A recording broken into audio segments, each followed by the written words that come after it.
In the vibrant Igbo village of Umwagu, the air was always filled with laughter and the sounds of children playing. But for Ekema, the laughter was a constant reminder of what she did not have.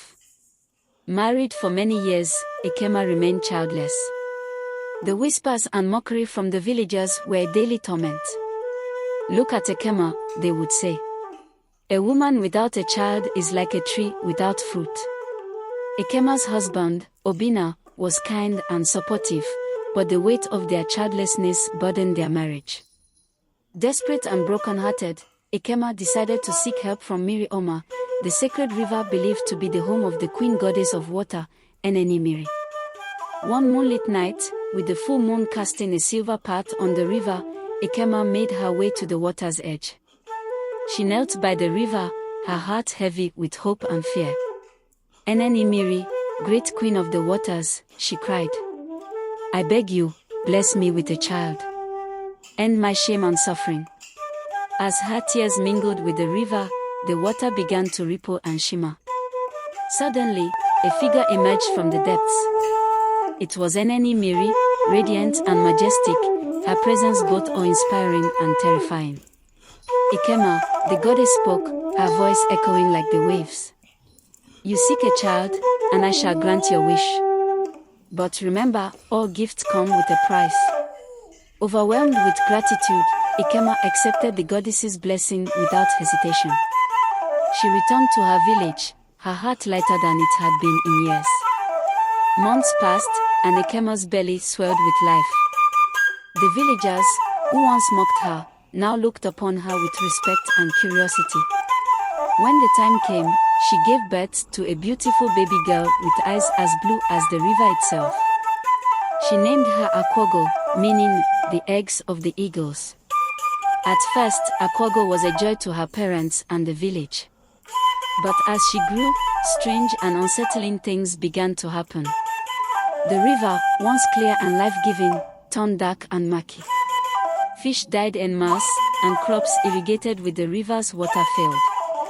The villagers fell ill with mysterious ailments, and an air of dread settled over Umwagu.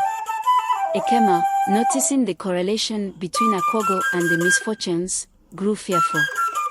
Her once joyful child seemed to possess a dark and eerie aura. She sought the wisdom of the village diviner, Dibia Chukudi, who was known for his deep connection to the spiritual world. Dibia Chukudi, after performing a series of sacred rituals, confirmed Ekema's worst fears. "Akwogo is not an ordinary child," he declared. "She is an Ogbanj, a malevolent spirit sent to bring suffering. She must be returned to the river from whence she came." Ekema's heart shattered at the revelation. She had prayed for a child and received a curse. She knew what had to be done, but the thought of losing her daughter was unbearable. With a heavy heart, she gathered the villagers by the river and confessed the truth. The villagers, though fearful and angry, understood the necessity of returning Akwogo to the river.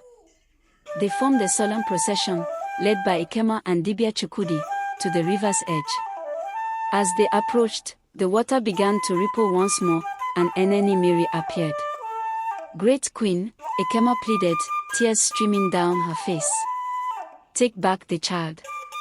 End our suffering." Eneni Miri regarded Ekema with a mixture of pity and sternness. "You asked for a child, and I gave you one. But you did not heed my warning. Take this as a lesson of the balance between desire and consequence."